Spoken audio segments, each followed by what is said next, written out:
안녕하세요. 반갑습니다.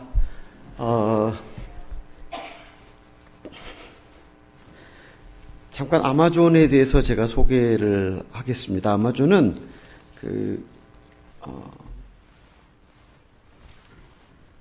남미를 관통하는 적도를 중심으로 해서 위쪽과 아래쪽에 아주 큰 면적을 차지하고 있습니다.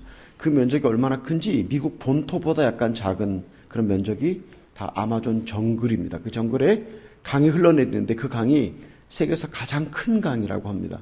근데 그 미국 본토보다 약간 작은 큰 면적이 다 정글로 유지가 되고 있는데 그래서 이 기후를 가리켜서 열대 우림 기후라고 말합니다.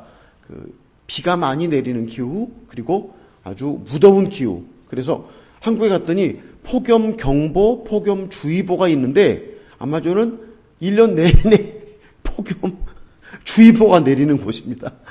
얼마나 더운지 365일. 왜냐면 적도 바로 아래니까 저희 사역지는 적도 바로 아래거든요. 그래서 아침에 해가 똑같은 시간에 뜨고 저녁 해가 똑같은 시간에 지고, 그래서 아주 우리나라는 동지섣달 이런 게 좀 다르잖아요. 해가 길고 해가 짧고. 그런데 아마존은 해가 길지도 않고 짧지도 않고 1년을 항상 동일한 것. 그것도 아주 참 괜찮습니다. 그런가 하면 그 폭염주의보가 이렇게 계속 발행된다고 말씀드릴 수 있는데, 최고, 시원한 기후가 30도부터 시작해서 40도 넘는 그런 기후가 365일 계속 됩니다. 그런가 하면 습도가 아주 높아서 습도가 낮에는 80%, 저녁에는 90% 그렇게 올라갑니다. 그래서 정말 그냥 저녁에는 빗속에 있는 것 같습니다. 그런데 이렇게 햇빛이 뜨겁고 습도가 높기 때문에 나무들이 잘 자라서 아마존 정글이 유지되고 또 그 안에 많은 동물들이 살고 있습니다. 정말 그 동물의 왕국에서 볼 수 있는 그런 많은 동물들이 서식하고 있고, 또 아마존을 보호하기 위해서 하나님께서 그곳에다가 많은 천사들을 이렇게 놓아주셨어요. 그 천사들이 누구냐면 무는 것들, 그러니까 시간대를 따라서 무는 것들이 각각 다르게 오는데, 아침 6시 반에 해가 딱 뜨기 시작할 때 그때는 눈에 보이지 않는 아주 작은 그 벌레가 물기 시작합니다. 이거를 눈에 보이지 않는데 소리가 잉잉잉 거리고 나면 이게 메lun이가 오는 시간이구나, 그렇게 알 수 있습니다. 그 다음에 1시간 동안 7시 반 딱 되면 이제 햇빛이 이게 약간 더워지기 시작하는데, 그때부터는 삐용이라고 하는 아주 작은 그런 벌레인데 물면 이렇게 톡 이렇게 부어서 이렇게 올라오는 그런 삐용이라는 벌레가 뭡니다. 그런가 하면 그 아침 7시 반부터 다시 오후 6시 반까지 삐용과 함께 무뚜과라고 하는 한국의 똥파리처럼 생긴 그런 벌레가 사람을 와서 물기 시작합니다. 그래서 그렇게 하루 종일 그렇게 물다가 다시 저녁 6시 반이 되면 아침에 왔던 그 아주 눈에 보이지 않는 벌레 메lun이라고 하는 것이 물기 시작합니다. 그리고 이제 아주 어두워지면 7시부터는 그때는 이제 모기가 와서 물기 시작합니다. 근데 모기가 보통 모기도 있고 말라리아를 옮기는 그런 모기가 있어요. 그래서 말라리아를 물린 사람을 물었던 모기가 와서 누군가를 물면 다시 말라리아에 걸리는 그런 여러 종류의 모기들이 밤에 활동을 합니다. 그런데 이렇게 무는 것들이 많고 또 뜨겁고 습하고 그래서 하나님이 그곳을 아무나 들어가서 이렇게 훼손하지 못하도록 막아두셨다라고 생각을 합니다. 전 세계의 아마존 정글이 훼손된다면 전 세계 생태계가 어떻게 될까? 그래서 특별히 유럽 지역에서는 아마존을 향해서 많은 그런 그 원조를 하고 있습니다. 정글을 훼손하지 말아라. 정글을 훼손하면 이게 전 세계 생태계에 큰 문제가 생기고 또 유럽 지역에 큰 문제가 생길 것이기 때문에 아마존을 해서 많이 돈을 제공하면서 아마존 정글을 훼손하지 못하도록 이렇게 막아주고 있습니다. 그런데 이 가운데 인도 형제들이 살아가고 있습니다. 인도 형제들이 뭐 여기 그 영상에 나올 때 250 부족 그렇게 얘기를 했는데 많은 부족들이 거기 살아가고 있는데, 저희가 사역하는 선교지 우리 그 사람들 보셨죠? 이렇게 그 옷도 잘 입고 성가대도 하고 또 그렇게 그런 사람들이 있는가 하면 아직까지 한 번도 사람들하고 다른 사람들과 접촉하지 않은 미접촉 부족들도 많이 있어요. 그런 부족도 한 50개 부족이 있는데, 뭐 전에 막 어디 저기 무슨 KBS인가 어디 그런 데서 보니까 막 뭐 우리가 최초로 발견한 뭐 아마존 인디오 부족. 그래서 제가 그거 보면서 웃었습니다. 왜냐면 그런 부족은 브라질 정부가 절대로 백인들이 들어가서 만나지 못하도록 법으로 금하고 있습니다. 그런데 그 미접촉 부족들이 있는가 하면 이제 그 문화와 문명이 이렇게 들어가는 그런 정도에 따라서 뭐 옷을 잘 입고 공부도 많이 한 사람들이 있는가 하면 또 아직도 옷을 입지 않고 사는 사람들, 아까 말씀드린 것처럼 그 미접촉 부족들이 있습니다. 아마존에 살고 있는 인디오 부족들은 몽골리안이라고 합니다. 우리와 동일한 그런 몽골리안인데, 그래서 아이가 태어날 때 엉덩이에 푸른 몽골 반점이 있습니다. 그리고 1991년도에 그 여러 대학교가 인디오 형제들의 피 검사를 해서 그 피를 발견했는데, 그 피에 DNA를 이렇게 확인했는데 그 몽골에서 온 몽골리안들이라고 그렇게 발표를 했습니다. 그러니까 우리랑 동일한 조상들인데 그 우리 인디오 형제들, 그 사람들은 아주 오래전에 아주 용감한 조상을 가져서 그 러시아와 그 알라스카와 연결된 그곳을 통해서, 옛날에는 알라스카와 거기에 붙어 있었다고 합니다. 그래서 통해서 저 아래 칠레까지 내려간 그런 사람들입니다. 그래서 저희가 가끔 설교할 때 너희 조상들은 용감한 조상들이었기 때문에 여기까지 여행을 왔고 우리 조상들은 게을러서 한국에 주저앉아 있어서 이렇게 나는 멀리 한국에서 비행기 타고 여기까지 왔다 라고 그렇게 제가 이야기를 합니다. 우리 인디오 부족들은 동네를 형성하고 정글 속에 살아갑니다. 동네를 형성하고 어떤 큰 동네는 500명 살아가는 동네도 있고 작은 동네는 100명, 50명 그렇게 살아가는 동네도 있습니다. 우리 인디오 형제들은 전에는 이렇게 예배당처럼 큰 집을 지어놓고 함께 공동으로 다 살았어요. 그냥 뭐 증조 할아버지, 뭐 아버지, 손자 이렇게 그냥 수십 가족이 이렇게 큰 이런 집을 지어놓고 해목을 걸고 이렇게 사랑을 하니까 그렇게 같이 살다가 이제 점점 시대가 변하면서 지금은 개인 주택을 짓고 사는데, 전에는 저희가 처음에 들어갔을 땐 다 야자나무 잎사귀로 지붕을 덮었어요. 야자나무 잎사귀로 지붕을 덮고 흙으로, 옛날에 우리 한국에 흙집 살았잖아요. 흙으로 담을 쌓고 그 흙 바닥에서 그렇게 살았습니다. 그런데 바닥에서 잠을 자지 않고 해먹이라는 것을 걸치고 거기서 잠을 잡니다. 그런데 해먹이 얼마나 과학적인 침구냐면, 우리가 병원에 가서 입원했을 때 머리를 좀 들어주고 다리를 들어주면 제일 편한 자세라고 합니다. 우리 사모님이 간호사 출신이라고 그러는데 맞습니까, 사모님? 병원에는 여기 머리와 아래 부분에 올리는 거 있잖아요. 요즘엔 딱 스위치를 누르면 딱 올라가는데 옛날에 이렇게 올렸어요. 이렇게 올리는 자세로 이렇게 잠을 딱 잘 수 있고, 또 해먹에서 이렇게 난간에 이렇게 잠을 자니까 바람이 잘 통용이 되고, 또 그 형제들의 집에 뭐 뱀도 기어다니고 뭐 박쥐도 살고 진해 뭐 이런 거 다 사는데 그런 것들로부터 보호가 되는 아주 과학적인 침구에서 인디오 형제들은 그렇게 살아가고 있습니다. 우리 형제들이 뭘 먹고 사느냐면,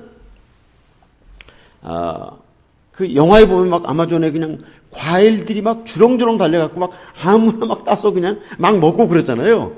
근데 그건 영화입니다, 영화. 근데 아마존은 실제 그렇지 않고요. 과일이 아주 귀합니다. 그러니까 뭐 바나나를 심어야 되고 파인애플을 땅에 심어야 되고, 내가 심었으면 내가 주인이지 아무나 따먹으면 안 되잖아요. 그렇죠? 그게 다 주인이 있는 그런 농장들이 있습니다. 그래서 그걸 심고 가장 중요하게 먹는 음식이 있는데, 여기 미국의 어떤 슈퍼마켓에서 나옵니다. 유가로트라고, 이렇게 시커먼 이런 감자인데 이렇게 길쭉한 감자가 있습니다. 그거를 구워도 먹고 삶아서도 먹고, 그거를 갈아서 물을 빼고 난 다음에 이렇게 볶으면 그게 이제 미숫가루처럼 저장 양식이 되는데, 그 미숫가루 같은 저장 양식을 그냥 집어 먹기도 하고, 물에다가 타면 숭늉이 되기도 하고, 그걸 끓이면 죽이 되기도 하고, 그래서 그거를 주식으로 먹고, 강에서 잡히는 생선들, 여러 가지 생선들이 많이 있습니다. 근데 아마존에 어떤 큰 생선은 150kg 나가는 그런 거대한 삐라루꼬라는 생선도 있고, 또 뭐 여러 가지 생선들이 많이 있는데, 그리고 정글에서 잡히는 여러 가지 동물들, 뭐 멧돼지도 있고 사슴도 있고 표범도 있고 원숭이도 있고 여러 가지 이런 짐승들을 잡아서 먹습니다. 그런데 저희가 생각하고 있는 지역의 강 이름이 아마존 검은강입니다. 아마존 검은강이라고 하는 강은 아마존 강의 본류 중에 하나인데, 저희가 그 아마존 검은강 상류에서 사육을 합니다. 근데 거기는 물고기가 많지 않은 지역입니다. 왜냐하면 강물이 검은 강물입니다. 그래서 그 강물의 이름을 네그로, 그러니까 히오 네그로 아니면 뭐 블랙 리버라고 그렇게 부르는데, 강물이 검어서 물고기가 많이 살지 않기 때문에 물고기가 별로 없습니다. 또 정글의 땅도 산성 성분이 강해서 바나나나 파인애플이나 유가 같은 게 잘 되지 않은 그런 지역입니다. 그래서 그런지 정글 안에 동물도 별로 없는 지역입니다. 그래서 우리 형제들이 이렇게 배고프게 살아가는데, 근데 우리 형제들에게는 냉장고나 소금 같은 게 없기 때문에 어떻게 이런 것들을 잡아서 보관을 하는가 하면, 이런 뭐 그 강에서 생선을 잡거나 아니면 정글에서 동물을 잡아서 이만큼 높이에다가 이렇게 올려놓고 밑에서 불을 계속 댑니다. 그 불을 계속 대면 이게 연기가 올라오면서 생선이나 동물, 고기가 완전히 익게 됩니다. 그러면 이제 기름이 완전히 빠지고 그 연기가 박테리아를 없애는 그런 훈제하는 작용을 하기 때문에 생선이나 동물이 아주 그냥 나무처럼 딱딱하게 마릅니다. 그러면 이제 먹을 때가 되면 그거를 끄집어내갖고 그 시꺼먼 수검동을 좀 없애고, 그런 다음에 물에다가 담궈 놓습니다. 그러면 이제 그 딱딱했던 생선이나 동물 고기 약간 좀 물기가 들어가거든요. 그러면 이제 그거를 이렇게 물에 담궈 놨다가 그다음에 그걸 이렇게 토막토막 잘라서 찜을 해 먹으면 좋을 텐데, 찜을 하면 고기를 많이 먹잖아요. 근데 모자라니까 탕을 끓입니다. 탕. 근데 그 동물이나 생선 고기를 집어넣고 아마존에는 야채를 우리 형제들이 먹지 않았습니다. 그래서 야채가 전혀 없기 때문에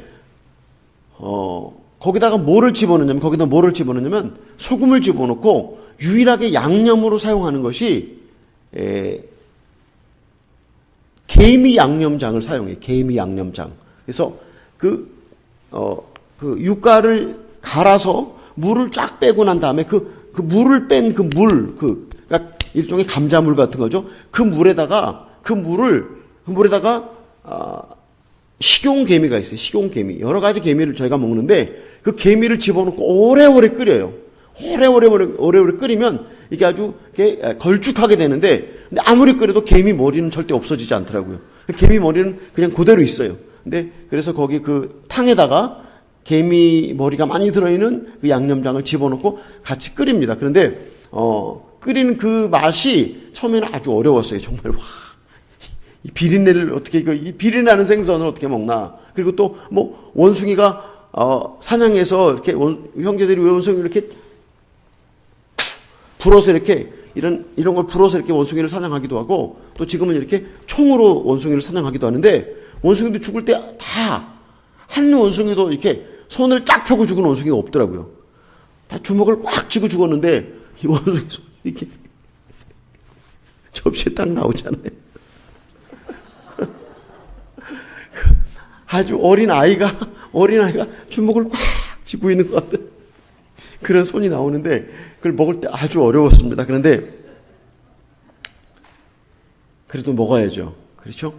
내가 이거를 삼키면 한 영혼이 예수님을 믿을 것이라는 믿음 가운데 그 손에 붙어 있는 살을 뜯어 먹기도 하고, 그 다음에 그 원숭이 머리.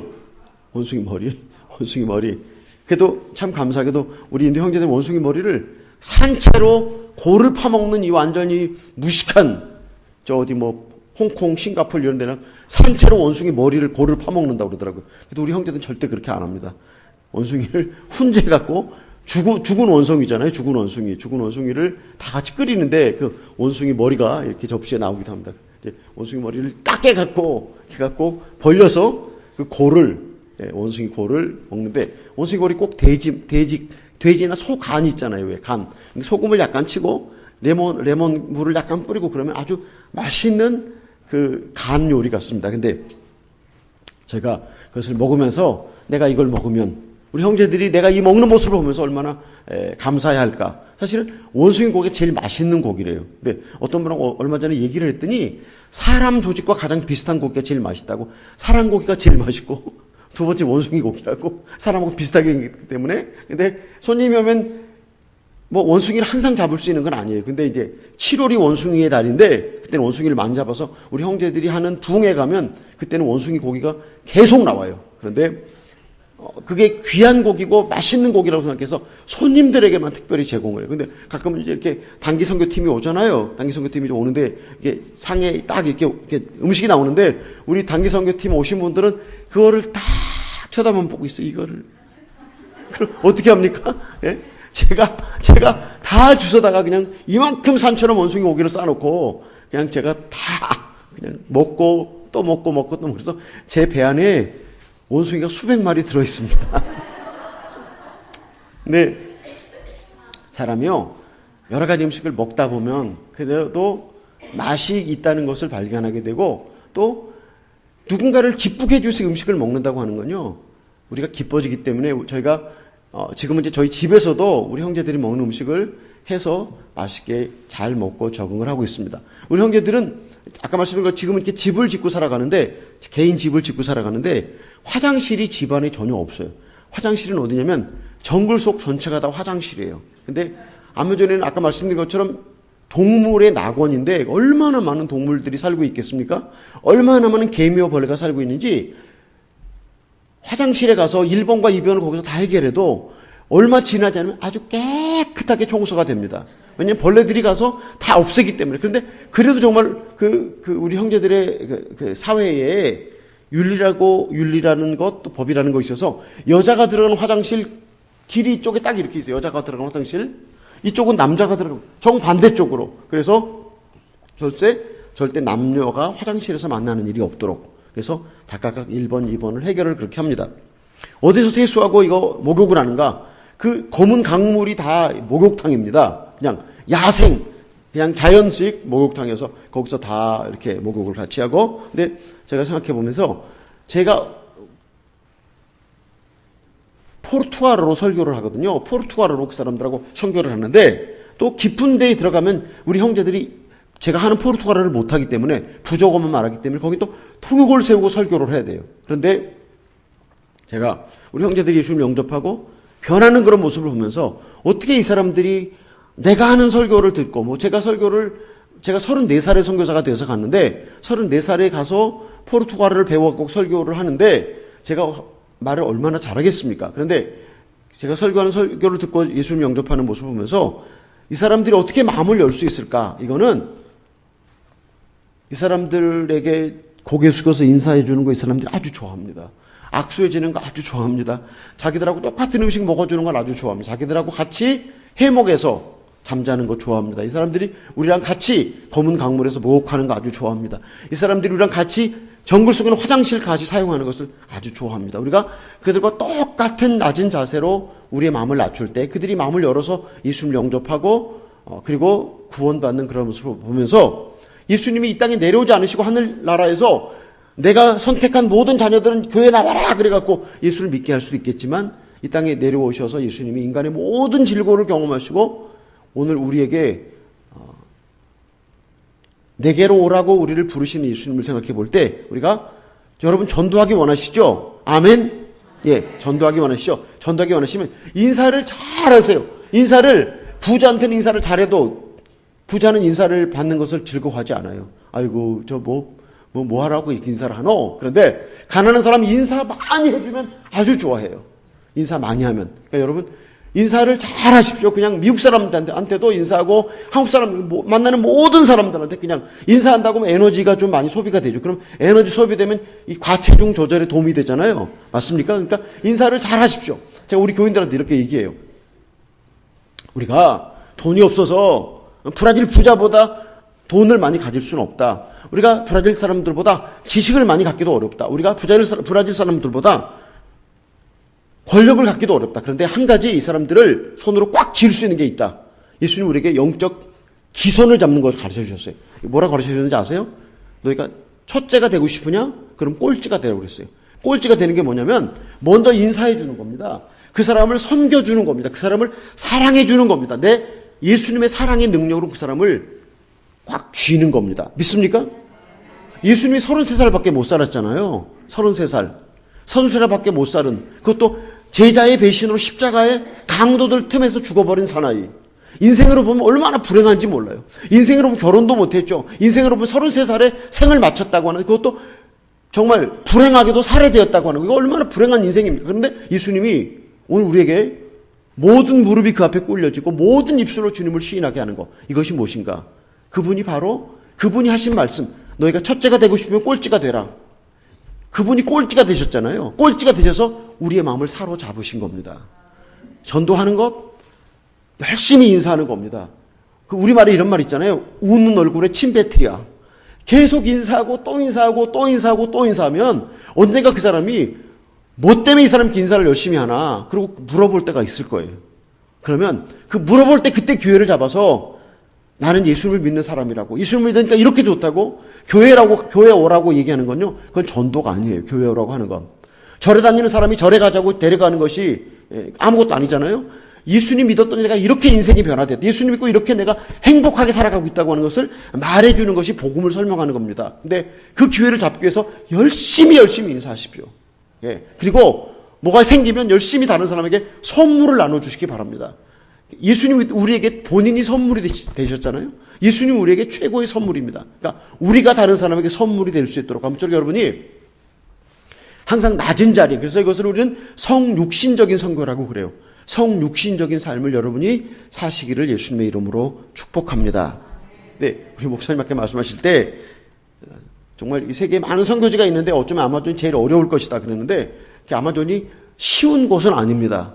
어려운 곳입니다. 근데 제가 이렇게 아마존에서 27년을 지났거든요. 만 27년을 지나면서 생각해 본 거는, 하나님의 불같은 역사가 있었구나. 하나님의 불같은 은혜가 내게 있었구나. 사실은요, 제가 오늘 저녁 식사한 집사님에게 이 헌스빌이 어떻습니까? 그랬더니 낙원입니다 그러더라고요. 낙원입니다. 제가 듣고 싶어 했던 대답에 완전 반대 얘기를 했어요. 제가 딱 헌스빌에 와보니까 막 땅덩어리가 엄청 큰데, 제가 요 며칠 동안, 일주일 동안 제가 뉴저지 갔다 왔거든요. 뉴저지 새들 리버라고 하는 뉴저지 최고 부자촌이 있는데, 거기 갔더니 집이 여기 하나 있고 저기 하나 있고 뚝뚝 떨어져 있더라고요. 근데 여기 헌스빌은 새들 리버보다 더 넓은 땅덩어리에 집이 뚝뚝 떨어져 있는 것을 보면서, 근데 사람이 별로 안 사는 것 같아요. 또 한국 사람들 별로 없고, 그러니까 이 시골 골짜기에 이렇게 처박혀 있다고 하는 게 이게 뭐 그렇게 뭐 좋은 일입니까? 그냥 뉴욕 한복판에, 뉴저지 한복판에 그냥 떵떵거리고 살아도 인생이 불행한 판인데, 어떻습니까? 우리 사랑하는 성도님 여러분? 이걸 시골 구석에 처박혀 있는 게 여기 시골 구석이 낙원이라고 그냥 딱 대답을 하셔서 내가 정반대 얘기를 딱 들어버렸잖아요, 오늘 저녁에. 근데 내가 할 말이 없어서 입이 딱 닫아지더라고요. 근데 이 시골 구석이, 진짜 이 시골 구석에 살기가 참 어렵습니다라고 제가 대답을 기다렸어요. 근데 우리가 살기 좋은 곳에 산다. 우리 육신이 편하잖아요. 익숙하잖아요. 그럼 예수님 찾을 필요가 있어요, 없어요? 육신이 살기 편하고 인생이 다 내가 원하는 대로 잘 되진다. 그럼 예수님 찾을 필요가 있습니까, 없습니까? 없어요. 예수님 그냥 예수님 도와주세요, 예수님 도와주세요. 우리가 손이 발이 되고 발이 손이 되도록 빌지 않아도 그냥 다 편하고 익숙하고 잘 살 수 있으니까. 그러면 우리가 예수님에게 우리의 믿음을, 예수님께 우리의 사랑을 예수님에게 예수님 의지하지 않고도 내가 잘 살 수 있다고 하는 것이, 이것이 내 영혼에게 좋은 것이 아닌 줄을 믿습니다. 내 영혼에 좋은 것은 살기 어려운 것입니다. 내 영혼에 좋은 것은 예수님 도와주세요. 우리 집사님 기도하시면서 능력 주시는 자에서 모든 것을 할 수 있다. 능력 주시는 자에서 모든 것을, 내가 여기 살기가 어렵습니다. 주님 도와주십시오라고 늘 주님의 도움을 구하고 또 구하면서 내 영혼이 기도하시면서 옛사람을 벗어버리고, 이 집회를 통해서 우리 옛사람을 다 벗어버릴 수 있으시기를 예수님의 이름으로 축복합니다. 이 옛사람이 안 벗어져요. 절대로 안 벗어져요. 죽도록 안 벗고 싶어요. 옛사람을 그냥 꽉 끼고 죽을 때까지 가고 싶어요. 근데 옛사람을 꽉 끼고 죽을 때까지 가면 천국 가는데, 예수님이 뭐라고 그랬습니까? 부자가 천국에 들어가는 것이 어떻게 어렵다고 그랬습니까? 낙타가 바늘기로 들어가는 것처럼 어렵다. 근데 이 부자가 누군지 아세요? 저기 새드 리버에 제가 가서 저녁 먹은 집은요, 집이 처음에 집이 입구가 좁더라고요. 그래서 내가 이 넓은 땅에 입구가 좁네 그랬어요. 그리고 들어갔거든요. 그랬더니 집 넓이가 얼마나 긴지 한 50m 되는 것 같아요. 근데 거기 2층이라서 천장이 얼마나 높은지 되게 춥더라고요. 천장 높으면 춥잖아요. 2층 집에. 그래갖고 그런 사람만이 부자가 아니고요. 누가 부자인지 옛사람을 꽉 껴안고 사는 사람이 이게 부자예요. 자기 자아가 충만한 사람도 부자입니다. 자기 고집이 충만한 사람, 자기 살고 싶은 대로 다 사는 사람, 이 사람도 부자예요. 세상의 부자는 천국 가기가 어렵다는 거거든요. 그러니까 이 땅에서 우리가 살아갈 때 뭐가 필요하겠습니까? 단물을 빨래 여기 세탁 여긴 다 건조기 저기 세탁기에 건조기 쓰시잖아요. 옛날 우리는 다 빨래 빨아고 짰잖아요. 근데 하나님 우리 단물을 쫙 빼시는 게 우리가 천국 가기에 수월한 영혼으로 만들어 주시는 줄로 믿습니다. 삶이 팍팍하고 고단하다고 느끼시면요, 주님 고맙습니다. 주님 감사합니다. 김철기 성사는 아마존에 산다는데 하나님 저는 여기 이 헌스빌에 살게 해주셔서 제가 생각하면 하나님께 감사 다 못하겠습니다. 그렇잖아요. 저는 아마존에서 늘 이제 사람들이 그래요. 이제 이렇게 시간이 많이 지났으니까 살만하시죠? 그리고 물어봐요. 내가 이게 진짜 살만하지 않습니다. 대답하거든요. 왜 살만하다고 대답하지 않냐면 전에는 젊었을 때는 그냥 아마존이 이러니까 살아남아야 된다고 생각을 했는데 이제 점점점 나이가 드니까 아마존이 진짜 힘에 버겨워서 진짜 하나님을 향해서 도와달라고 손이 되도록 하루에 몇 번씩 도움을 구하는 것을 보면서 내가 아마존에 적응이 아니라 이제 반적응을 하고 있구나라고 생각을 합니다. 우리 삶이 팍팍하고 고단할 때 그때 하나님이 우리를 향한 하나님의 자비하심을 보여주고 계시다. 믿습니까? 하나님이 우리에게 자비를 베푸신다고 하는 게요, 내가 원하는 소원이 다 이루어지는 게 하나님의 자비가 아닙니다. 우리가 이 땅에 살다가 죽어버린다면 여기 오늘 저녁에 금요일날 저녁에 가족과 함께 식사하고 가족과 함께 주말밤을 보내야 될 텐데 여기 교회 와서 앉아있을 필요가 없잖아요. 그렇죠? 이 땅이 우리 삶의 끝이라면, 근데 우리는 이 땅에서 영원으로 가야 하는 사람들입니다. 죽음 후에는 심판이 있나니 그 후에 영원이 있다고 말씀하고 있습니다. 예수님 그러셨잖아요. 너희는 근심하지 말라, 두려워하지 말라. 내가 먼저 가서 너희가 있을 곳을 예비하리라. 주님이 말씀하셨습니다. 그분이 우리에게 영원히 있을 곳을 예비하신 분입니다. 그 나라에 가기 위해서 우리는 매일매일 그 나라에 가기 위한 준비를 하고 사는 사람들입니다. 아멘. 그래서 우리 삶이 팍팍하고 고단할 때 그때 우리 영혼이 단물을 빼는 겁니다. 단물이 나와서 우리 영혼이 좁은 문으로 들어가라 그랬지 않았습니까? 좁은 길로 가라. 근데 좁은 문은 과체중이 못 들어가는 문이에요. 세상의 과체중으로 비대한 사람은 못 들어가는 것이고, 예수 그리스도와 함께 아주 단물이 다 빠져버린 아주 마른 사람만, 예수 그리스도와 함께 영적으로 마른 사람만 들어가는 곳이 좁은 문이고 좁은 길이기 때문에 우리가 그렇게 말씀하셨습니다. 그래서 이 땅에서 살기 좋은 곳이 어딘가? 이 땅에 살기 좋은 곳이 어딘가? 내 영혼이 날마다 주님을 만나서 주님을 닮아서 주님과 함께 동행할 수 있는 곳이 제일 좋은 장소인 줄로 믿습니다. 저희가 늘 이런 생각을 했어요.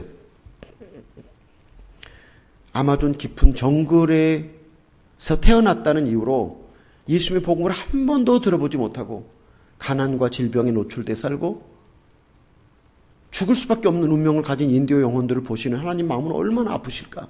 이 세상에 태어나서 예수님의 이름을 한 번도 들어보지 못하고 가난과 질병에 노출돼 살다가 죽을 수밖에 없는 운명을 가진 이 인디오 형제들을 보는 예수님의 마음은 얼마나 아플까. 그래서 그들과 함께 살아가는 것이, 그들 옆에 살아가는 것이 우리에게 기쁨이 되고 즐거움이 돼서 그냥 여기까지 왔습니다. 저희 교회에 48살인데 손주를 보셨어요. 48살에 손주를 봤으면 굉장히 빨리 손주를 본 거죠. 그렇죠?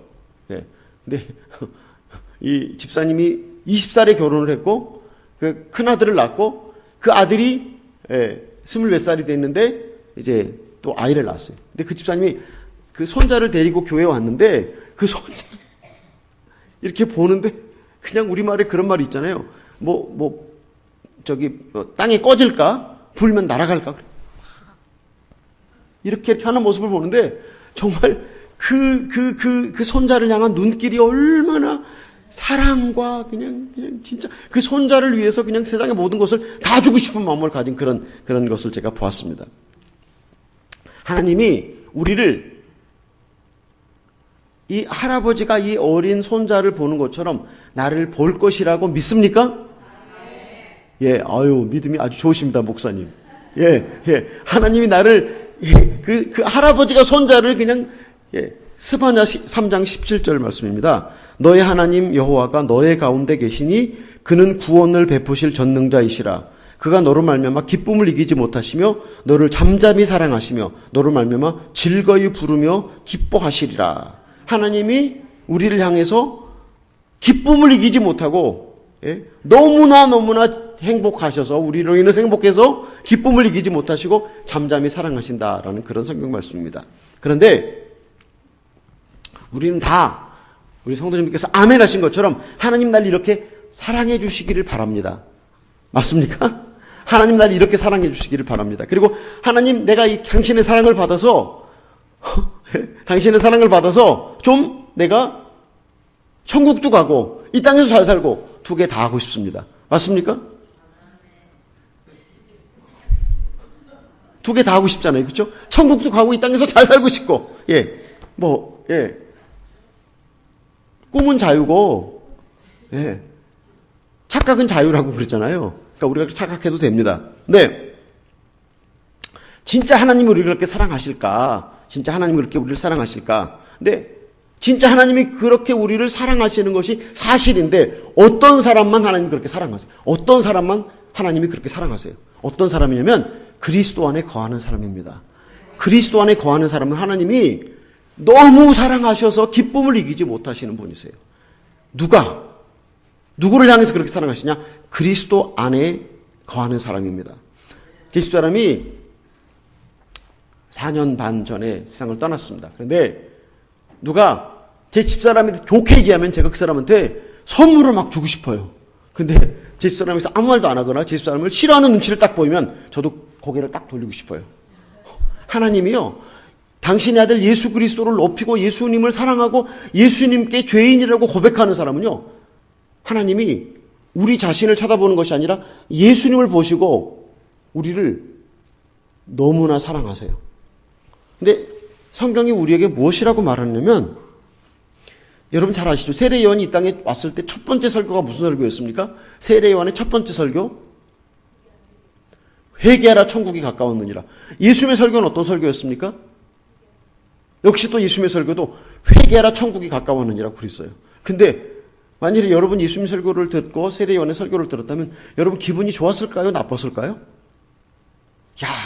어떻게 어떻게 예수님은 내가 죄인인 줄 아시고 나보고 회개하라고 이렇게 말씀하실까? 얼마나 이분이 나를 사랑하시면 이렇게 나를 영원의 길로 인도하시기 위해서 이렇게 말씀하실까? 라고 그렇게 받아들였겠습니까? 아니면 지가 뭔데?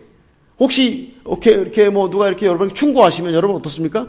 아멘. 나는 그보다 훨씬 더 악한데 그렇게 말씀해 주시니 고맙습니다라고 받아들입니까? 아니면 지가 뭔데 나한테 따따붙다 잔소리가 많은 거예요. 그렇고 다른 사람 충고를 어떻게 받아들이십니까, 여러분? 근데 세례 요한이 그렇게 설교했고 예수님이 설교했고, 그런가 하면 예수님이 마가복음 2장 17절에서 이렇게 말합니다. 건강한 자에게는 의사가 필요없고 병든 자에게라야 쓸데있느니라. 나는 의인을 부르러 온 것이 아니요 죄인을 부르러 왔노라 하셨습니다. 예수님이 죄인을 부르러 오셨다. 예수님이 죄인을 부르러 오셨다. 그러니까 예수님 눈에는 이 세상의 모든 인간이 다 죄인입니까? 의인입니까?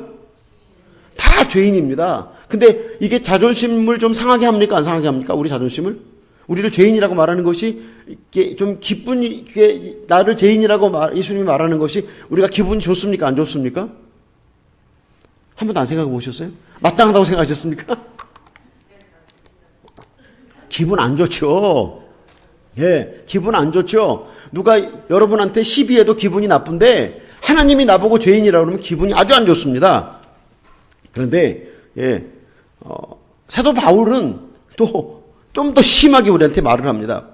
로마서 3장 9절로 12절에서 이렇게 말합니다.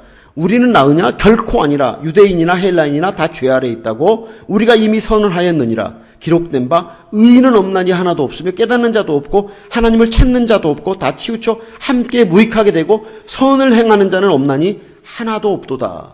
사도 바울이 완전히 우리의 이 속을 다 열어서 보입니다. 의인은 없나니 하나도 없다. 하나님을 깨닫는 자도 없고 찾는 자도 없고 다 무익하게 선을 행하는 자가 한 사람도 없다고 사도 바울이 그렇게 우리에게 얘기를 합니다. 우리가 죄인 중에 죄인이라는 것을 사도 바울이 우리에게 다시 한번 확인해 주고 있습니다. 예. 우리 사랑하는 성도님 여러분 어떻습니까? 여러분, 내가 정말 죄인이고 죄인이다. 그렇게 믿습니까? 아멘이 좀 약하신데? 예. 우리 사랑하는 성도님들, 여러분 정말 내가 죄인 중에 죄인이다. 그렇게 믿습니까? 예. 교회 안에서만 믿으시면 안 됩니다. 교회 안에서만, 여기 예배당 안에서만 아멘 그러고 돌아가면 나는 의인이 돼갖고 딱 내가 이렇게 명령하고 내가 이렇게 딱 누구나 싫은 소리 하는 사람은 딱 고개를 들고 이건 죄인이 아니고 예배당 안에서만 죄인. 그럼 하나님이 나를 보시면서 기뻐하실까요? 안 기뻐하실까요? 안 기뻐하시죠? 여기서 죄인이면 죽을 때까지 죄인으로 살아야 되는 겁니다. 내가 죄인이로소이다. 내가 죄인이로소이다. 그렇게 살아야 합니다. 그런데 언제 우리가 죄인인 것을 진짜 깨닫게 되냐면요. 성경에 그랬습니다. 여자의 후손이 뱀의 머리를 밟을 것이고, 예? 뱀의 후손이 여자의 후손의 발꿈치를 물 것이라고 그랬어요. 근데 우리 형제들이 정글에 갈 때 뭐 또 돈도 없으니까 그냥 인디 형제들이 다 쓰레빠 신고 살아요. 쓰레빠. 코끼는 쓰레빠. 이 코끼는 쓰레빠 이름을 중국 사람들의 신발이라고 그래요. 근데 코끼는 쓰레빠를 신고 사는데 그것도 돈 없으면 안 신고 살잖아요. 그냥 정글에 들어가고 바나나도 따고 뭐 이렇게 농사를 지는데 그 들어가잖아요. 그러면 발뒤꿈치를 많이 물리더라고요. 이 발뒤꿈치를 물려갖고 치료를 빨리 받지 않으면 다리를 절단하고 죽기도 하고 뱀에 물려서 많은 사람들이 죽습니다. 근데 이 독사가요, 자기를 밟지 않으면 사람을 절대 물지 않습니다. 사람이 오는 것 같은 뱀이 도망을 가거든요. 근데 사람이 잘 모르고 밟아버렸다. 그러면 이제 쾅 무는 거예요. 어떤 때 우리가 진짜 죄인인 것을 알 수 있고 하나님 우리에게 죄인이라는 것을 보여주시느냐. 저는 선교사로 가면서 제가 그렇게 죄인이라고 생각 안 하고 갔어요. 내가 뭐 그렇게 죄를 얼마나 지었다고, 뭐 생사람 다 지는 죄 지었지 내가 뭐 특별한 죄를 지었나 그러고 아마 전에 갔는데, 아니 시간이 지났는데 사람들이 그렇게 욕을 하고 핍박을 하고 하여간 그냥, 예? 핍박에 불이 불타는데 정말 우리를 그 지역에서 쫓아내기 위해서 사람들이 많이 노력을 했습니다. 그래서 뭐 고소도 하고 투소도 보내고 그 다음에 우리 집에다가 편지를 이렇게 편지를 갖다 넣어요. 여기서 제발 나가라고. 그렇게 하면서 나가지 않으면 손을 봐주겠다 그러면서 온갖 협박을 하고, 그리고 또 한 번은 내가 세례를 줬는데, 인디오 청년이 세례를 줬는데 그 청년이 나를 죽이겠다고 이 정글에 들어갈 때 큰 칼이 있어요. 이 칼을 들고 나를 죽이려고 우리 집으로 들어왔어요. 근데 마침 우리 집사님이 그 청년을 딱 잡아갖고 칼을 뺏어서 제가 안 죽었습니다. 또 저희가 마시는 물에다가 독을 타갖고 죽이려고 그래서 제가 독을 마셨어요. 근데 이렇게 핍박을 많이 받으니까 제 마음속에 나를 핍박하는 사람들에 대한 분노가 생기더라고요. 여러분도 여러분 미워하는 사람 만나면 어떻게 뭐 그냥 아이고 사랑 그러면서 어허둥둥 내 사랑 그러고 사랑가가 나왔습니까? 아니면 분노가 쏟아 올라왔습니까? 분노가 쏟아 올라왔어요? 목사님은 어떻게 좀 핍박 같은 거 좀 안 받아보셨어요? 많이 받으셨어요? 핍박을 많이 받은 사람이 복된 사람일까요? 이런 다른 사람께 미움을 안 받은 사람이 복된 사람일까요? 받은 사람, 안 받은 사람? 예.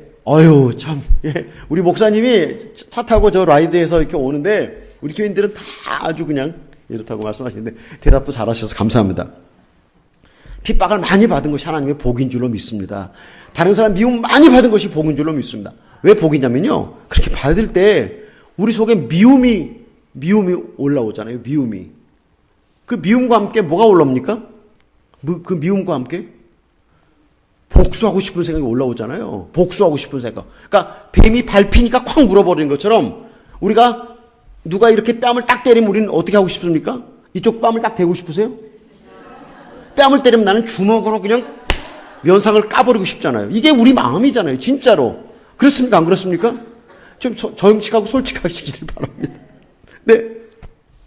복수심이 막 끌어오르는데 제가 그래도 교회에서 맨날 가르치잖아요. 용서하고 나를 미워하는 사람을 축복하라고. 그러니까 용서합니다. 용서합니다. 축복합니다. 교회 와서 막 울고불고 축복하고 용서하고 축복하고 그리고 딱 일어나서 돌아가서 좀 며칠 그냥 조용히 지나가는데 다시 또 그 사람이 그렇게 한다는 얘기를 들으면 이거는 용서고 축복이고 나발이고 없고 그냥 다시 그냥 진짜 이거를 그냥 손을 봐줘 이렇게 딱 올라오는데 주님이 이런 말씀을 저한테 했어요. 야, 그는 예수님을 잘 모르고 너는 예수님을 잘 아는데 네가 똑같이 그러면 누가 낫겠냐? 그 사람이 나을까요? 내가 나을까요? 예수님 잘 믿고 잘 안다고 생각하는 내가 악합니까? 그 사람이 악합니까? 죄는 그 사람이 저질렀고 나는 피해자인데 누가 나쁩니까? 누가 악합니까? 그 사람이 악합니까? 내가 악합니까? 대답을 안 하세요? 누가 나를 핍박하는데 예? 그 핍박하는 사람 예수님 잘 모르는 사람이니까 핍박하는 게 너무 당연한데 내가 그를 향한 미움과 분노, 복수로 불타오른다. 이건 그럼 하나님 보실 때 누가 나쁜 놈입니까? 제가 나쁜 놈이잖아요. 하나님이 그러시는데 그러니까 제가 할 말이 없더라고요. 아이고 그렇구나. 진짜 예수님 잘 모르는데 그래서 회개를 하는데 그래도 그 미움이 잘 사라지지 않아요. 그 복수심이 사라지지 않고. 그래서 하나님이 저한테 이런 걸 가르쳐 주셨어요. 처음에 그 사람이 너를 핍박하기 시작했을 때부터 네가 품었던 미움, 네가 그 미움의 줄을 막 새끼줄을 옛날에 한국에 새끼줄을 꼬았어요. 네가 그 사람이 너를 미워할 때 새끼줄을 많이 꼬아서 이렇게 감아놨는데 그 새끼줄을 하나씩 다 풀어라. 이건 뭐를 말하냐면 그 사람이 나를 미워했을 때 내가 나를 핍박했을 때 내가 그를 미워했던 그 미움을 다 회개로 하나님 제가 그때 이렇게 생각했고 이렇게 미워했습니다라고 하는 것을 고백하고 또 고백하고 또 회개하고 또 회개하고 다 그렇게 아주 자세하고 친절하게 하고 아주 자세하게 다 그것을 고백하고 난 다음에 그를 향한 미움과 복수심이 사라지는 것을 경험할 수 있었습니다. 사실은요, 누군가 나를 미워할 때 사단이 내게 이렇게 화살을 딱 쏘는데 내가 그때 뭘 갖고 방패를 해야 됩니까? 뭘 갖고 화살을 막아내야 됩니까? 믿음의 방패. 그랬잖아요. 믿음의 방패로 딱 막아야 되는데 이 믿음의 방패가 무엇이냐면요. 내가 죄인입니다. 내가 죄인이니까 저 사람이 나 미워하는 거 너무 당연합니다. 내가 핍박받는 거 너무 당연합니다. 내가 죄인이니까 저 사람이 나를 불의하게 대하는 거 너무 당연합니다. 그러면요. 그 사람이 나를 핍박할 때 그 사람이 나한테 바라는 게 뭔지 아세요? 내가 펄펄 뛰는 거. 내가 정신이 막 혼미하게 미움과 증오로 내가 제정신을 잃어버리는 그 사람이 기대하고 있어요. 이거 그 사람이 기대하는 게 아니라 누가 기대하겠어요? 그 사람 뒤에 누가 그 사람을 조종하겠습니까? 마귀가 그 사람을 조종하는데 내가 펄펄 뛸 때 잠도 못 자고 우울증 걸리고 울고 불고 할 때 마귀가 아이고 잘한다 그리고 박수를 계속 쳐대는 거예요. 근데 마귀가 그걸 원하는데 누군가 우리에게 독화살을 쏠 때 우리가 믿음의 방패로 딱 그걸 막는 믿음의 방패는요. 저는 믿음의 방패는 나는 너의 핍박을 절대 안 받아들일 것이다. 사단아 물러가라. 여러분 이런 기도 해보셨어요? 예, 어떤 사람은 이런 기도 하더라고요.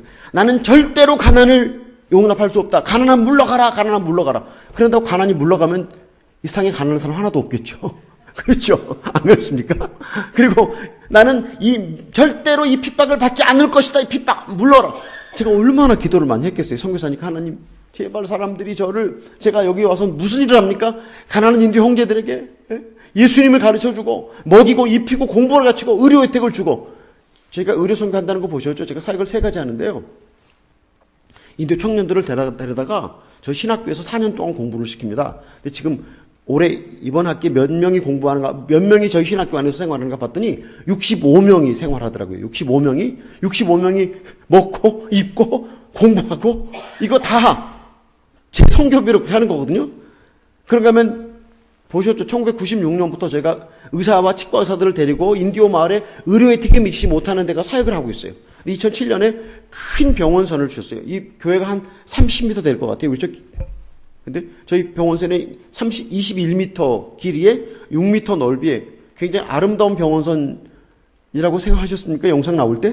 근데 제가 그 배를 갖고 다니면서 이렇게 의료 혜택을 주고 복음을 전합니다. 그리고 저희가 교회를 개척해서 저희 교회가 제가 95년에 개척한 1교회, 그 다음에 20년 3년에 개척한 2교회, 2007년, 8년 그래서 저희가 교회를 4개 개척했는데 이런 사역들을 하고 있는데 제가 그들한테 제가 돈을 뺐습니까? 아니면 그들한테 내가 무슨 손해를 주는 게 있다고. 내가 하는 게 다 좋은 일인데 그들을 위해서 내가 진짜 그냥 끌어다가 다 이 사람들 먹이고 입히고 공부 가르치고 의료 혜택을 주는데 왜 나를 못 살게 하고 왜 나를 쫓아내려고 이러는 거야. 그럴 때 제가 이 박해를 끝나게 주시옵소서라고 얼마나 기도를 많이 했겠어요. 근데 끝나게 달라고 기도하잖아요. 그 끝나게 달라고 기도하는 그 기도 속에 두려움이 있어요. 두려움이. 예. 요한 1서에 보면 이런 말씀이 있죠. 온전한 사랑은 두려움을 내어 쫓나니라 그랬는데요. 우리가 두려움을 갖잖아요. 그러면 두려움이 더 커지는 거예요. 그러니까 아무리 내가 박해를 없애달라고 기도를 하고 또 기도를 할 때 더 핍박이 불타오르는 것을 볼 수가 있었습니다. 우리가 아무리 내 이름으로 내 능력으로 물러가라 미움아 물러가라 핍박아 물러가라 가난아 물러가라 술 담배 피우고 싶은 유혹아 물러가라 음란의 귀신아 물러가라 목만 쉬어요. 피곤하기만 하고 절대 안 물러가요. 물러가는 유일한 방법이 딱 하나 있어요. 시작했던 그때서부터 지금까지 계속 하나님 제가 이렇게 그 유혹이 왔을 때 그 유혹에 떨어져서 내가 이렇게 범죄했습니다 라고 하는 것을 다 고백하고 마음을 쏟아서 마음을 토해내면 그것이 다 물러가면 그리고 난 다음에 박해가 또 나한테 오잖아요. 박해가 올 때 그 박해가 믿음의 방패로 인해서 그 화살이 내 마음속에 꽂히지 않으면 내가 반응을 하지 않고 담담하게 지나가면 그 사람이 사람은요 얼마나 악하냐면 학교에서 왕따라는 걸 시키잖아요. 왕따. 혼자 놔두고 막 괴롭히면서 그럼 그 아이가 막 고통스러워하는 것을 반의 모든 아이들이 보고 즐거워하는 거. 이것이 인간이에요. 동물은 절대 그런 일을 안 한대요. 인간만 그렇게 한다고 그래요. 근데 그렇게 하는 것처럼 누가 나를 괴롭히잖아요. 그때 내가 반응하잖아요. 막 울고 막 찾아다니면서 사람들에게 위로를 구하고 어떻게 하면 내가 이거 해결할까라고 그러잖아요. 그럼 그 사람이 보고 아주 즐거워해요. 아주 기뻐해요. 아이고 이거 반응하네. 더 주자. 더 하자. 마귀가 하는 역사거든요. 근데 내가 아무 반응이 없으면 그 사람이 박해를 하다가 재미가 없잖아요. 아무 반응도 안 하니까 박해를 끝나게 됩니다. 그리고 박해된 그 사람이 점점 약해지는 것을 볼 수 있어요. 우리가 그리스도 안에서 내가 죄인입니다. 내가 어떤 일을 당해도 저는 합당합니다. 죄인인데 무슨 일을 당한다고 내가 두려워하고 근심하고 좌절하겠습니까? 라고 말할 때 박해가 멎어지는 것을 경험할 수 있습니다. 사실은요. 누군가 우리에게 무엇인가를 우리를 충동질하고 우리를 격동시킬 때 우리가 그것을 격동하지 않아야 되는데 우리가 인간인지라 우리 안에 죄성이 살아있는지라 격동할 수밖에 없어요. 근데 그 격동하는 것만큼 내가 그래서 그것에 분노하고 내가 그것에 미움을 갖는 것만큼 내가 손해를 본다고 하는 그런 이야기입니다. 근데 그때 우리가 그 미움과 복수심을 가지는 것을 볼 때 나도 세상 누구보다 못지 않구나. 그것을 하나님이 우리에게 가르쳐주고 싶어 하십니다. 내가 세상 누구보다 의롭지 않다. 이 말은 무슨 말이냐면 내가 세상 그 누구보다 악한 죄인이다. 이것을 보여주시는 것이 하나님의 큰 자비입니다. 하나님의 자비를 구하잖아요. 하나님 당신의 자비와 긍휼을 베풀어 주십시오. 이걸 뭘 말합니까? 하나님의 자비와 긍휼? 내가 원하는 대로 이루어 주소서. 그 뜻 아닙니까? 그렇지 않습니까? 하나님 자비를 베풀어 주십시오. 하나님 자비를 베풀어 주십시오. 내가 원하는 대로 해 주시옵소서. 그거잖아요. 우리가 원하는 것이 있고 내가 필요한 것이 있어요.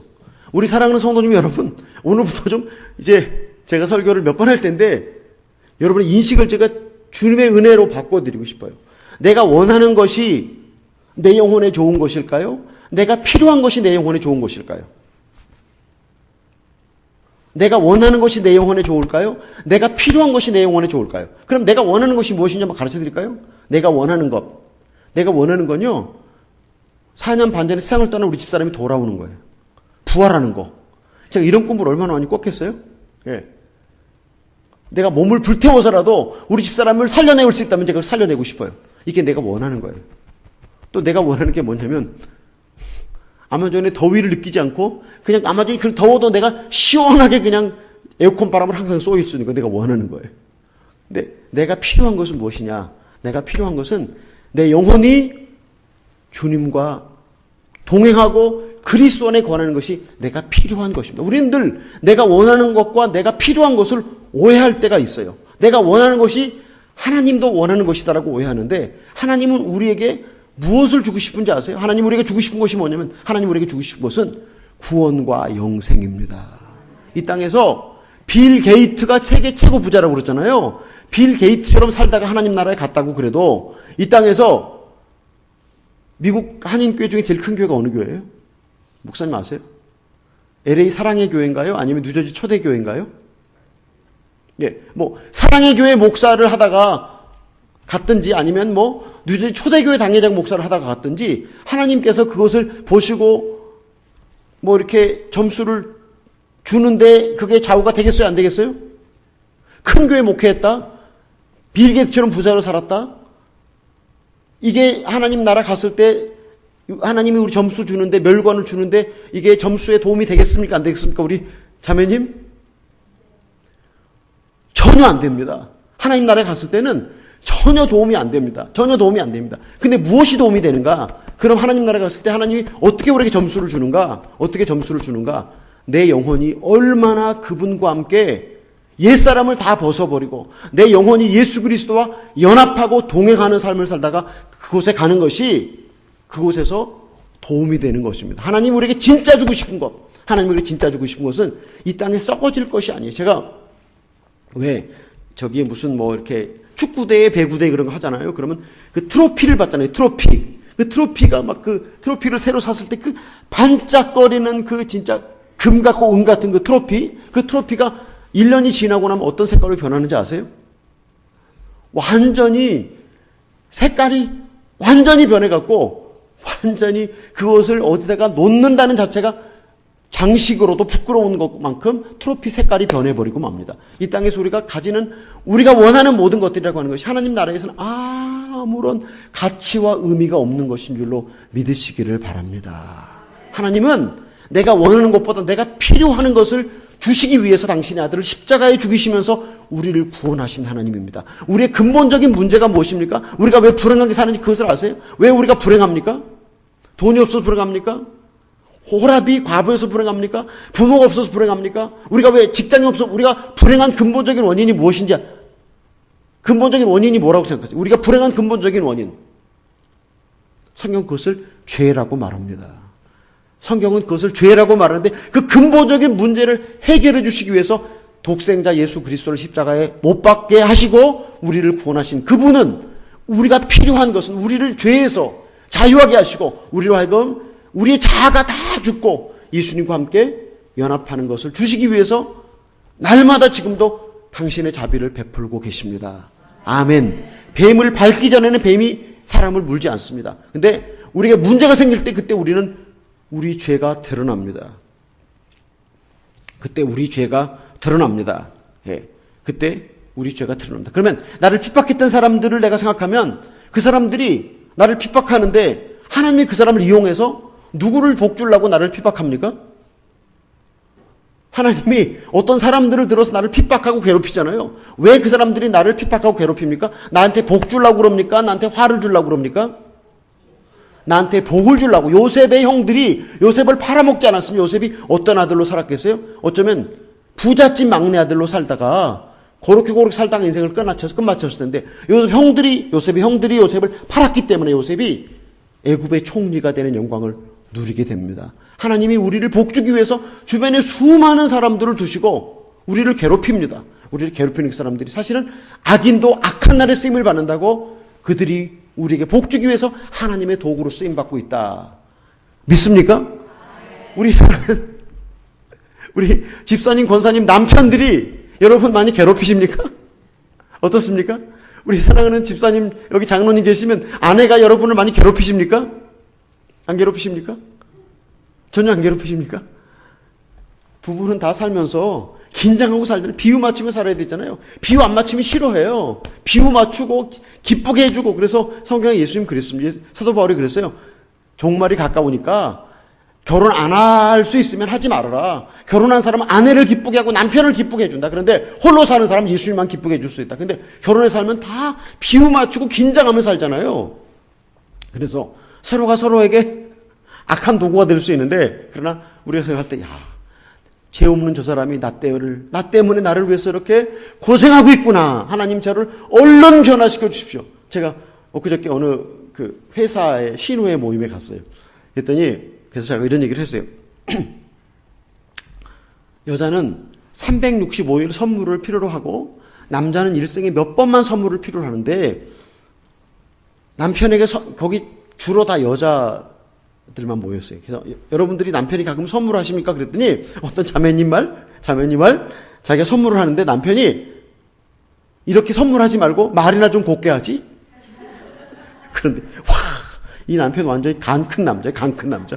선물하지 말고 말이나 좀 곱게 하라고. 이 말은 뭡니까? 나는 이 선물보다는 당신이 말을 좀 곱게 해주기를 바란다고 하는 요구사항을 드러낸 거잖아요. 근데 이렇게 우리가 서로에게 요구하는 것들이 많이 있습니다.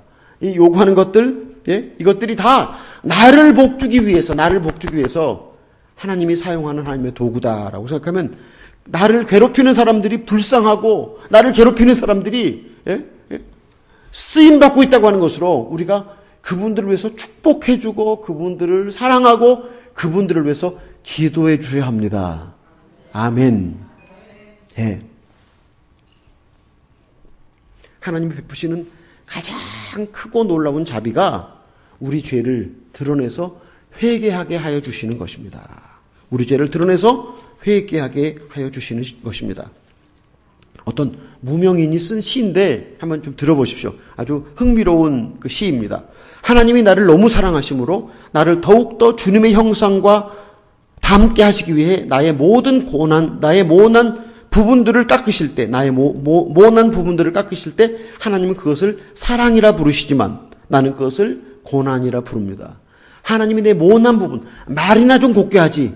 그걸 고치시기 위해서 하나님이 나한테 손대는 것 하나님은 사랑이라고 말하는데 나는 그것을 고난이라고 부릅니다. 하나님이 나를 너무 사랑하심으로 나를 아버지의 나라로 인도하시기 위해 낮은 마음과 넓은 마음을 갖게 하시려고 좁은 길로 인도하시는 것. 하나님은 그것을 은혜라 부르시지만 나는 그것을 연단이라 부릅니다. 하나님이 나를 낮은 마음, 넓은 마음, 겸손한 마음을 갖게 하기 위해서 나를 좁은 길로 인도하실 때 하나님은 그것을 은혜라고 부르는데 나는 그것을 뭐라고 생각한다고 그랬습니까? 연단한다라고 그렇게 오해합니다. 사탄이 나와 하나님과의 관계를 질투하여 나를 하나님께서 멀어지게 하기 위하여 나에게 물질의 부함과 세상의 즐거움을 풍족히 불어넣어 줬을 때 하나님 그것을 시험이라고 부른다. 하나님이 마귀가 나한테 우리가 원하는 것 풍족한 물질 원하시지요, 자매님? 풍족한 물질. 자매님 타시는 자동차가 뭔지 모르는데 제가 뉴스에서 처음 보는 메이커의 차를 탔어요. 포르쉐? 근데 저는 그 차가 좋은 차인지 나쁜 차인지 몰랐어요. 그냥 좀 좋은 차, 그럼 벤츠를 다 좋은 차라고 생각하죠. 그래서 내가 그 차 타고 내린 다음에 우리 딸한테 물었어요. 이 포르쉐라는 차는 또 무슨 차냐 그랬더니 포르쉐는 벤츠하고 비교가 안 되는 그런 차라고. 근데 우리가 다 그런 포르쉐 같은 차를 타고 싶어 하지 않습니까? 그렇죠? 그리고 우리 집이 그렇게 궁궐 같은 집에 살고 싶고 또 정말 노동을 많이 안 해도 되는 그런 거 살고 싶은데 마귀가 하나님과의 관계를 질투할 때 우리에게 이런 것들을 풍청풍청 준다. 이런 생각 해보셨어요? 마귀가 내가 하나님 사랑하는 것을 질투하여서 내가 원하는 것을 그냥 풍청풍청 준다. 그럴 때 우리는 하나님은 그것을 시험이라고 말하는데 우리는 그것을 축복이라고 부른다. 이 개념을 좀 바꿔야 됩니다. 이 개념을. 그러니까 내가 부자가 막 됐을 때 그것을 하나님은 시험이라고 말하는데 나는 그것을 축복이라고 부른다. 이해가 되십니까? 안 되십니까?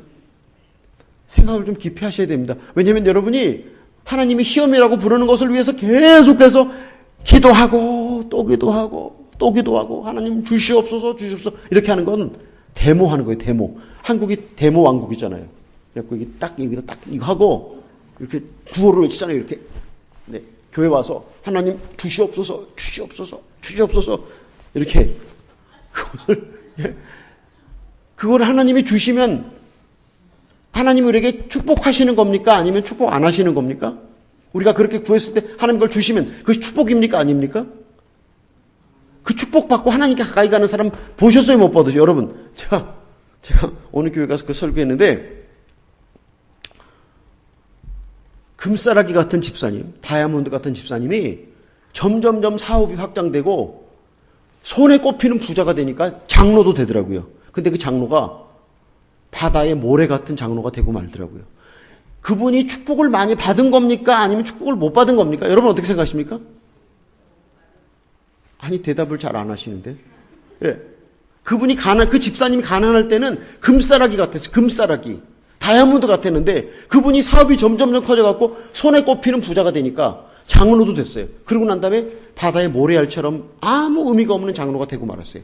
그러면 이분이 하나님께 축복을 받은 겁니까? 하나님께 축복을 못 받은 겁니까? 사모님만 대답을 확실하게. 사모님만 대답을 확실하게. 예. 늘 우리는 내가 바라는 소원이 축복이잖아요. 축복. 내가 좋은 것이 축복이에요. 내가 원하는 것이 축복이에요. 하나님이 나에게 주기 원하시는 것은 우리 영혼을 정금처럼 만들어내는 일. 우리 영혼을 하나님의 사람으로 만들어서 하나님 나라에 데리고 가는 것이 하나님 우리에게 주고 싶어 하시는 축복인 줄로 믿습니다.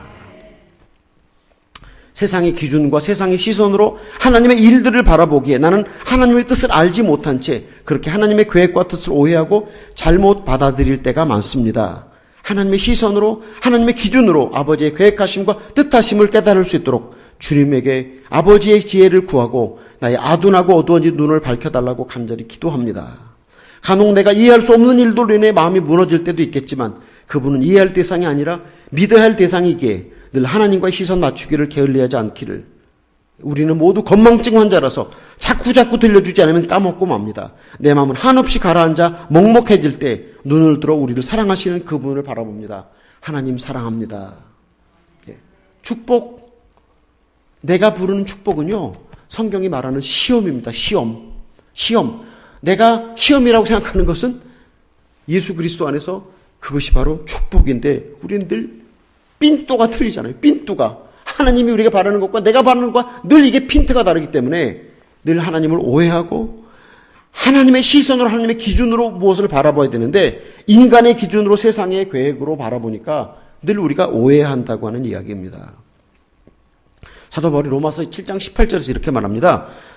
예, 내 속 곧 육신의 선한 것이 거하지 아니하는 줄을 아노니 원함은 내게 있으나 선을 행하는 것은 없노라. 사도 바울이 이렇게 말합니다. 우리 안에 선한 것이 거하지 않는다고 하는 것입니다. 선한 것이 거하지 않는다는 건 다른 말로 무엇을 말합니까? 내 안에는 악만 거한다고 하는 그런 이야기입니다. 내 안에 악이 거하고 있다고 하는 사실.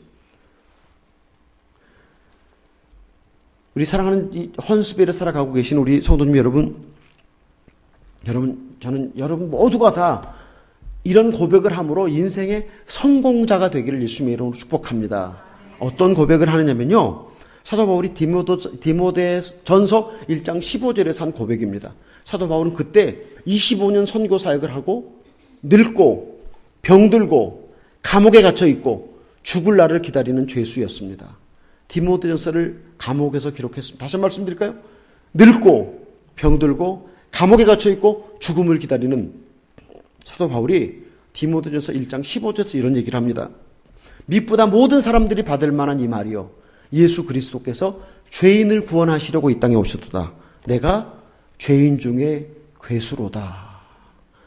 세상에서 가장 성공한 인생, 그 성공한 인생의 고백, 그 고백이 내가 죄인 중에 괴수입니다. 암웨이라고 하는 기업 아시죠? 비타민 회사로 세계에서 가장 유명한 회사가 암웨이입니다. 다단계 판매로도 많이 알려지는데 그 창업자가 긍정적인 사람들의 10가지 언어라고 하는 책을 썼는데 그 긍정적인 사람들의 10가지 언어가 첫 번째가 무슨 얘기냐면요. I am wrong. 나는 내가 잘못했습니다. 두 번째가 I am sorry. 예. 예. 내가 첫 번째가 나는 잘못됐다. 두 번째 내가 잘못했습니다. 그리고 I love you, I trust you, 예. you can do it. 예. 그런 얘기가 쭉 밑으로 나옵니다. 암웨이 창업자가 얼마나 부자였겠습니까? 그 부자가 긍정적인 사람들이 할 수 있는 말 10개를 썼는데 맨 먼저 나오는 말이 I am wrong, I am sorry. 두 번째 나오는 말이 I am sorry. 우리가요, 하나님 제가 예수님을 십자가에 못 박게 한 가해자입니다. 늘 우리 인생을 생각해 보면 우리 늘 피해자라고 생각해요. 내가 6.25 전쟁통에 태어났기 때문에 나는 진짜 가난하게 살았고, 우리 아버지 어머니가 공부를 못했기 때문에 내가 못 배웠고, 그러니까 내가 세상의 모든 그 악의 피해자라고 하는 생각을 하고 있어요. 여러분 생각해 보셨어요? 내가 인생의 피해자다. 내가 피해자다. 우리 남편이 나를 괴롭혔기 때문에 내가 인생에 고통을 당하는 슬픈 여인이고, 우리 부인이 나를 존경하지 않기 때문에 내가 존경받지 못하는 남편이고, 늘 피해자라는 생각을 하고 살아요. 근데 예수 그리스도 안에 우리가 거하면요, 내가 예수님을 죽인 가해자라고 믿어지게 됩니다. 내가 예수님을 죽인 가해자입니다. 내가 우리 남편을 잘 섬기지 못해서 우리 남편이 길을 피지 못하고 살았습니다. 하나님 제가 가해자입니다. 그동안까지는 우리 남편이 나를 늘 괴롭혔기 때문에, 나를 사랑하지 않았기 때문에 난 인생에 늘 불행했다고 생각했던 사람이 바꿔져서 내가 우리 남편을 세워주지 못했기 때문에. 누가 가정을 세운다고 성경이 말합니까? 남자가 가정을 세웁니까? 여자가 가정을 세웁니까? 아니, 다른 대답을 잘 하시더니 왜? 성경에 누가 가정을 세운다고 그랬습니까? 남자가 가정을 세운다고 그러지 않고 여자가 가정을 세운다고 그랬습니다. 내가 기도하지 못해서, 내가 남편을 사랑하지 못해서, 내가 남편을 존경하지 못해서 내가, 우리 남편이 이렇게 쭈그러들었습니다. 하나님 제가 가해자입니다. 내가 죄인 중에 괴수입니다. 이 고백이 여러분의 심령 속에 일평생 계속되시기를 예수님의 이름으로 축복합니다.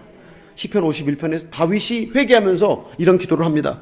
주께서는 제사를 기뻐하지 아니하시나니 그렇지 않으면 내가 드렸을 것이라. 주는 번제를 기뻐하지 아니하시나이다. 하나님께서 구하시는 제사는 상한 심령이라. 하나님이여 상하고 통회하는 마음을 주께서 멸시하지 아니하시리이다. 다윗이 알고 있었습니다. 주님께서 가장 원하는 마음은 상한 마음이라고 하는, 주께서 가장 원하시는 마음은 브로큰 하시라고 하는, 깨진 마음이라고 하는 것을 다윗은 알고 있었습니다. 여러분, 우리가 그리스도 안에 거하는 사람은요, 성경 많이 읽는 사람, 기도 많이 하는 사람, 교회 봉사 많이 하는 사람, 그런 사람이 그리스도 안에 거하는 사람으로 우리가 가르치기 시작하면 껍질만 자랍니다. 근데 우리의 거듭남은 어디서부터 일어나야 되는지 아시죠? 우리의 거듭남은 껍질이 변화되는 것이 아니라 속이 변화되는 것입니다. 우리가, 여러분, 돼지 새끼가 예쁘잖아요. 돼지 새끼를 데려다가 목욕을 딱 시키고 귀에다가 귀걸이 2개를 딱 채우고 목걸이를 채우고 옷을 입혀갖고 딱 밖에 내보내 보십시오. 그럼 돼지가 어떻게 하겠습니까? 나는 이제 목욕하고 향수 뿌리고 귀걸이를 다 했으니까 나는 이제 돼지처럼 굴지 말고 고양이처럼 굴어야지. 그리고 고양이는 계속 자기 털을 닦잖아요. 돼지가 그렇게 하겠습니까? 안 하겠습니까?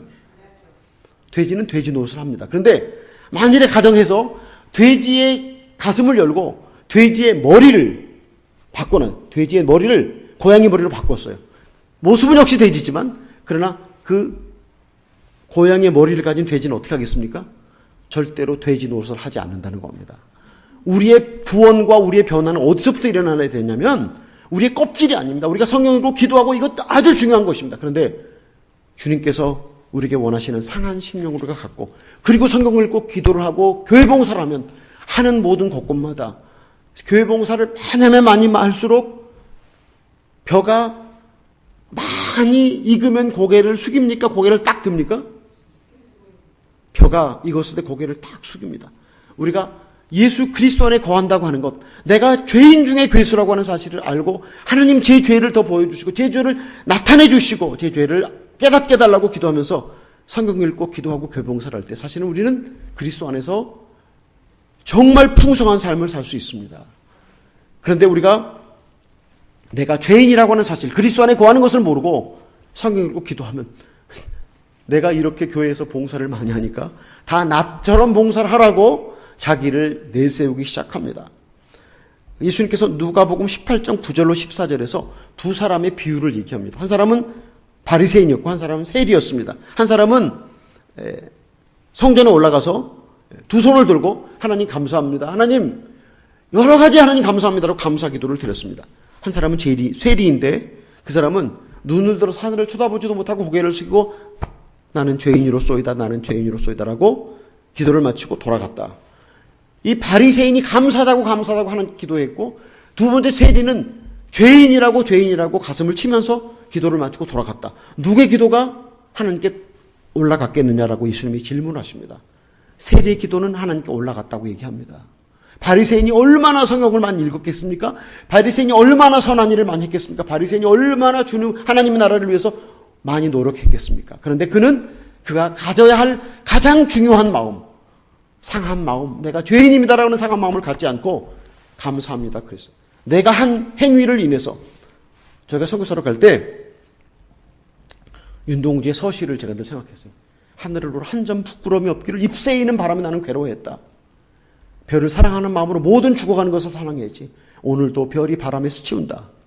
얼마나 순수하고 싶었던 윤동주의 마음이었습니까? 그렇게 하나님을 사랑하고 싶었어요. 근데 시간이 지나면서 나도 모르게 다른 선교사들이 나처럼 안 하는 것을 보면서 이렇게 눈이 딱 돌아가더라고요. 이렇게 딱 보면서 제가 그때 알았어요.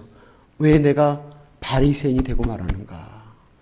우리가 상한 마음을 품고 내가 죄인입니다라고 하는 것으로 그것을 깊이 마음에 품고 기도하고 성경 읽고 교회 봉사를 하고 목사님을 돕고 하는 모든 것은 다 오른손이 하는 것을 왼손이 모르게 하는 것입니다. 이건 모든 상급이 다 하나님 나라에 올라가는 것입니다. 그런데 내가 하는 것, 내가 자랑으로 하는 것, 죄인이라는 생각이 없이 하는 모든 교회 봉사와 헌금과 모든 종교 생활은 다 나무아미타 불관세음 보살 하나님께 아무 상관이 없는 너 잘했구나 잘했어 잘했어 그리고 하나님이 버리시는 그런 마음입니다. 어떻게 우리가 그리스도 안에 거할 수 있는가? 그리스도 안에 거하는 사람은 위대한 축복을 받는데요. 이 그리스도 안에 거하는 사람은요. 그리스도 안에 거하는 사람은 상한 마음을 품잖아요. 이 상한 마음이 바로 예수님을 높이는 마음입니다. 예수님인 구주의를 높이는 주님을 높이는 마음입니다. 주님을 높이면 주님이 우리 마음속에 머물러 계십니다. 우리가 예수님을 죄인이라고 생각하면서 주님을 높여드리면 우리의 모든 기도가 응답돼요. 요한복음 15장 7절 다시 한번 보여주시겠어요? 요한복음 15장 7절.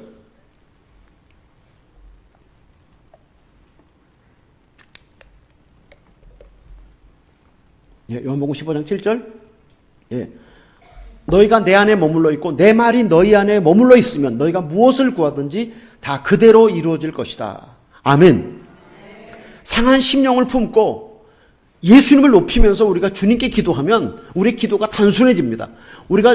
내가 상한 마음을 품고 내가 죄인이라고 생각하고 주님께 기도하면 이 죄인에게 무엇이 필요한지를 알고 기도하게 됩니다. 세상에 헛된 영광을 구하지 않습니다. 정말 우리가 하나님의 뜻을 따라서 우리가 하나님께 구하면 너희가 무엇을 구하든지 다 그대로 이루어질 것이라고 약속하고 있습니다. 사실 상한 마음을 품으면요 세상에 경쟁할 사람이 하나도 없습니다. 여러분, 내가 세상에 가장 큰 죄인이라고 그러는데 누가 나하고 경쟁하겠어요?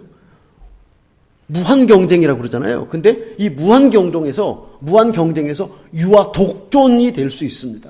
세상에 내가 가장 죄인이라고 그럴 때 내가 모든 사람을 존경하고 높여줄 수 있잖아요. 그럼 이 사람이 바로 영적인 기선을, 다른 사람들의 영적인 길을 잡는 것입니다. 아까 제가 말씀드렸죠. 첫째가 되고 싶으면 꼴찌가 되라고 그랬습니다. 내가 세상에 가장 악한 죄인이라고 말할 때 사실은 다른 모든 사람들이 영적으로 내 앞에 무릎을 꿇고 엎드리게 되는 것입니다. 세상에서 가장 부자가 누구인지 여러분 잘 아시잖아요.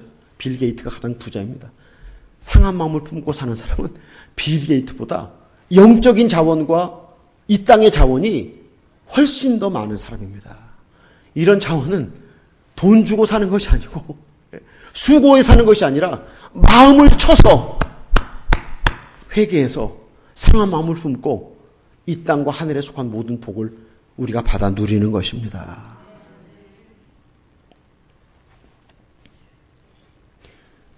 이제 어떤 예화를 하나 들고 마치겠습니다. 어느 수도사가 사막에서 기도를 하는데 이 수도사가 아주 주님을 사랑하는 사람이었습니다. 근데 어느 날 밤에 천사가 찾아왔어요. 천사가 말하길 내가 가브리엘이다. 너가 하나님께 바치는 모든 기도를 내가 들었다. 너의 기도가 다 이루어지도록 내가 너에게 복을 내리라고 천사가 사막의 수도자에게 얘기를 했어요. 근데 사막의 수도자가 사람을 잘못 찾아왔습니다. 저는 그런 사람이 아닙니다. 저는 죄인입니다. 다른 사람을 찾아가 보십시오. 그랬어요. 그랬더니 천사가 획 돌아서 가버렸어요. 가버리는데 천사의 옷이 벗겨졌어요. 천사의 옷이 벗겨지니까 벗겨진 천사의 옷이 벗겨지고 난 다음에 확인한 것은 그는 마귀였습니다. 마귀가 찾아와서 너는 하나님께 내 기도가 다 응답되었다. 너가 다 원하는 대로 되어질 것이다고 말했을 때 저는 아닙니다. 저는 죄인입니다라고 말했을 때 마귀가 정체를 드러내고 떠나갔다. 그런 이야기입니다. 우리가 예수님 안에 거하는 것이 가장 복된 일입니다. 예수님 안에 거하는 것은 상한 마음을 품고 사는 것입니다. 그 상한 마음을 품고 살면 마귀가 우리를 속일 수 없습니다. 왜냐하면 그 상한 마음은 모든 사람을 다 품어 안는 마음입니다. 모든 사람을 사랑하는 마음입니다. 모든 사람을 용서하는 마음입니다. 그는 한 알의 미랄이 되어서 한 알의 미랄이 땅에 떨어져 죽으면 30배, 60배, 100배 열매를 맺는다고 말씀하셨습니다. 이런 마음을 품고 날마다 예수님 안에 거하는 헌스빌 교회 성도님들이 되시길 예수님의 이름으로 축복합니다. 기도하시겠습니다.